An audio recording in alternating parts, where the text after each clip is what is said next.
Sveiki kolegos, noriu Jums parodyti, kaip apmėtyti ties šituo kampu. Jums reikėtų sustoti, neprivažiavus iki kampo apie keletą milimetrų. Tada ties kampu Jums reikėtų sudėti audinį į klostę, į tokį panašų kaip įsiuvą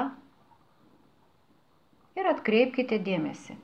Jums reikia tą įsiuvą, taip vadinamą, sudėti tokiu dydžiu, kad šitas kraštas būtų kaip tiesi linija.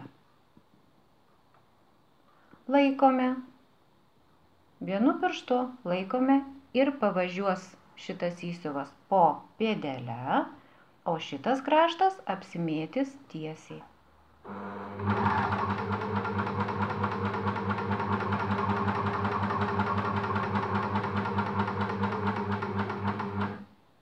Privažiavome iki audinio krašto.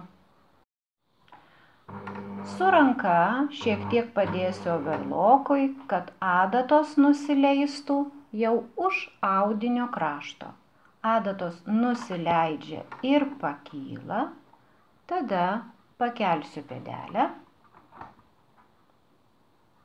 ir pasuksiu kraštą. Vėl nuleisiu pėdelę. Ir apmėtysim užlaidą iki pabaigos.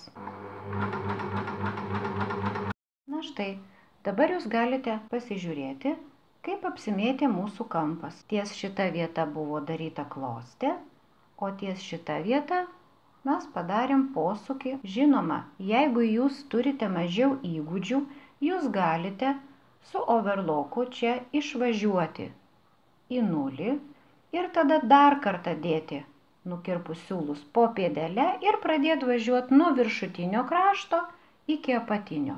Tada tik tai šitoje vietoje jums vertėtų surišti iš siūlų mazgiuką.